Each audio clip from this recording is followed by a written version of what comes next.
सतगुर की प्यारी साध संगत जी, आप सभी को प्यार भरी राधा स्वामी जी। आज हम जो साखी सुनाने जा रहे हैं वे भीष्म पितामह की है, जो महाभारत में वर्णित है। इस साखी से हमें कर्म और उसके फल की गहरी सीख मिलती है। एक बार भीष्म पितामह अपने रथ पर कहीं जा रहा था। उसी समय पक्की सड़क नहीं होती थी, रास्ते कच्चे उबड़ खाबड़ होते थे। बरसात का पानी बहकर रास्तों को और भी गहरा बना देता था। जंगल के रास्ते में जाते समय उन्होंने देखा कि एक काला सांप रास्ते के बीचों बीच पड़ा है। वे इतना लंबा था कि पूरा रास्ता घेर कर लेटा हुआ था।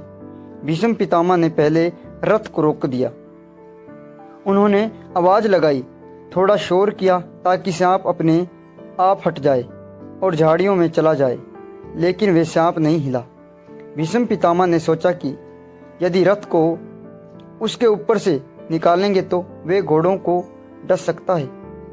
इसलिए वे रथ से उतरा। उनके हाथ में त्रिशूल था।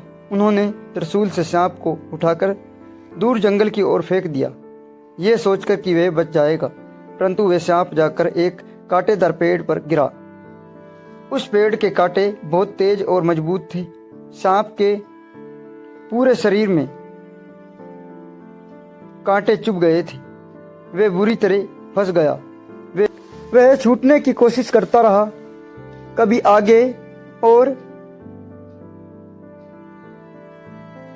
कभी आगे जोर लगाता, कभी पीछे, लेकिन कांटों में बंधा होने के कारण वे निकल नहीं पाया। वे जमीन पर था, ने पूरी तरह हवा में बीच में ही लटका रहा। ऐसे ही तड़प तड़प कर उसने 18 दिन तक प्राण बचाए रखे। अंत में 18वें दिन उसकी मृत्यु हो गई। कहते हैं कि ये कर्म आगे चलकर भीष्म पितामह के जीवन में फल बनकर आया। महाभारत के युद्ध में जो 18 दिन चला, भीष्म पितामह भी तीरों की शैया पर पड़ा रहा। वे नहीं पूरी तरह धरती पर था, न आकाश में। ठीक उसी प्रकार जैसे वे सांप कांटों में फंसा था। उन्हें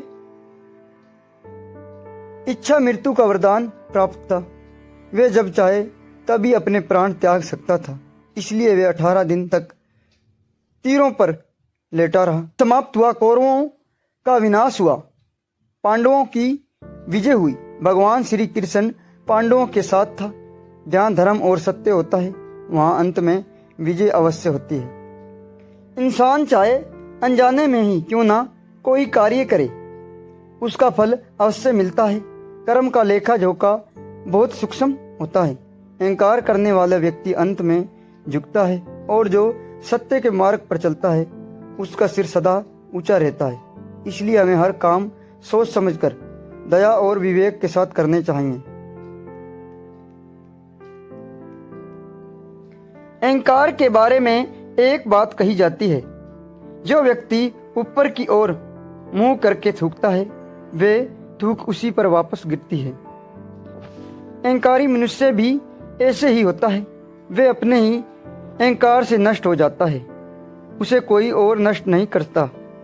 इस प्रकार कौरवों को भी उनका अहंकार ले डूबा। उन्हें लगता था कि 5 पांडव उनका क्या बिगाड़ लेंगे, जबकि पांडव आधे राज्य के अधिकारी थे। अंत में पांडवों ने कहा, हमें पूरा राज्य नहीं चाहिए, आप 5 गांव दे दीजिए, हम उसी में संतोष कर लेंगे। लेकिन दुर्योधन के मन में इतना घमंड था कि उसने कहा, मैं सुई की नोक के बराबर भी भूमि नहीं दूंगा। यहीं से युद्ध आरंभ हुआ। अब बात फिर से भीष्म पितामह की करते हैं। वे 18 दिन तक बाणों की शैया पर क्यों पड़ा रहा? उन्हें इच्छा मृत्यु का वरदान प्राप्त था। वे जब चाहे तभी प्राण त्याग सकता था। महाभारत का युद्ध 18 दिन तक चला। उन्होंने पूरे युद्ध देखा, किसकी विजय हुई, किसका विनाश हुआ। कौरवों का अंत हो गया और पांडवों को राज्य मिला। जब सब कुछ समाप्त हो गया तब उन्होंने भगवान से प्रार्थना की और अपने प्राण त्याग दिए।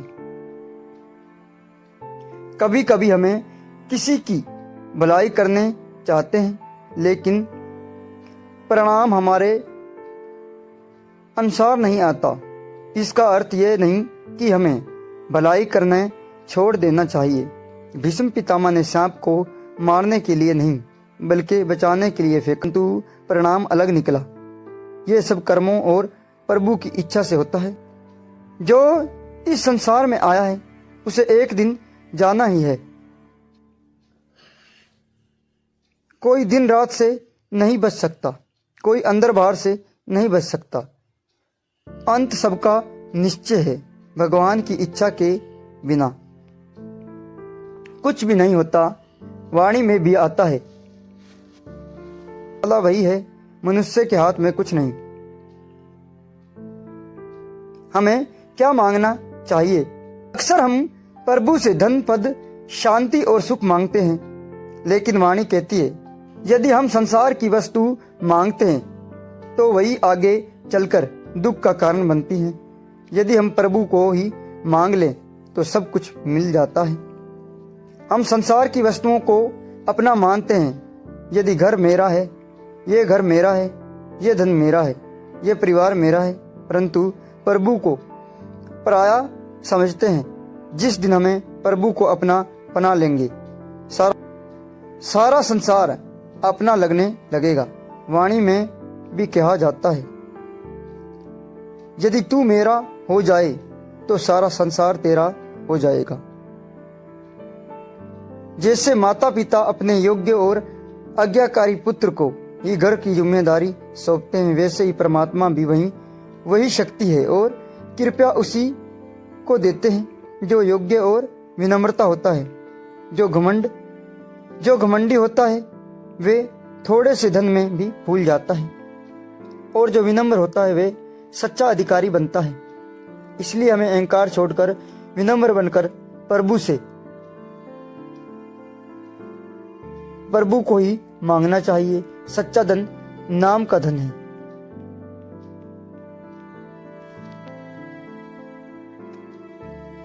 जब कोई बेटा गलत आदतों में पड़ जाता है, शराब, जुआ और बुरी संगत में, और वह माता पिता से बहाना बनाकर पैसे मांगता है, तो माता पिता का दिल बहुत दुखी होता है।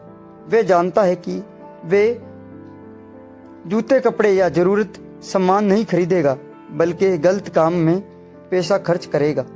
फिर भी कई बार वे मजबूरी में उसे कुछ रुपए दे देते हैं, लेकिन उनका मन भी दुख से भर जाता है। इसके विपरीत जो संतान आज्ञाकारी होती है, माता पिता के बात मानती है, बुरी संगत से दूर रहती है और समझदारी से काम करती है, माता पिता उसी को अपने घर और व्यापार की जिम्मेदारी सौंपता है। वे सोचता है ये हमारे बच्चा घर को संभाल सकता है, ये इसे बर्बाद नहीं करेगा बल्कि आगे बढ़ाएगा। तब वे घर की चाबी, धन दौलत और कारोबार उसी योग्य संतान को दे देते हैं। जिसके अंदर विनम्रता है, संयम है और सही सोच है, उसे प्रभु आगे बढ़ाता है। लेकिन जो थोड़े से धन में ही घमंड कर लेता है, उसे प्रभु अधिक नहीं देता। अहंकार मनुष्य को नीचे गिरा देता है। हमें क्या बनना है? हमें ऐसा बनना है कि परिवार में, समाज में और संसार में जाने के बाद भी हमारी इज्जत बनी रहे। हमें किसी सच्चे सतगुरु का मार्ग अपनाना चाहिए और नाम सिमरन की विधि सीखनी चाहिए, ताकि अंत समय हमें दुख ना सहना पड़े। जब सच्चा गुरु नाम का धन देता है तो वही आत्मा को सही मार्ग पर ले जाता है। संतों ने भी कहा है, परमात्मा ने हर जीव के अंदर आध्यात्मिक धन रखा है। फर्क केवल इतना है कि कोई उसे धन को पहचान लेता है, कोई अनजाना बना रहता है। जिस प्रकार पढ़ाई की शक्ति हर बच्चे में होती है पर गुरु उसे जगाता है, उसी प्रकार भक्ति की शक्ति हर आत्मा में होती है पर सतगुरु उसे जागृत करता है। जो संत परमात्माओं को पा लेता है वे कोई अलग नहीं होता, उनमें और परमात्मा में भेद नहीं रहता। वाणी में कहा गया है, अर्थात सच्चा सेवक प्रभु के समान हो जाता है। इसलिए हमें अपनी कमियों को पहचान कर सुधारना चाहिए, अहंकार छोड़ना चाहिए, सत्य कर्म करना चाहिए, सबका आदर करना चाहिए। ऐसा जीवन इस संसार से जाएं तो प्रभु के सामने शर्मिंदा न हो, बल्कि सिर ऊंचा करके कह सके कि हमने मानव जीवन की सही उपयोग किया है। यदि हमें प्रभु की हुक्म में रहेंगे, भजन सिमरन करेंगे तो वह हमें अपनी शरण में ले लेगा।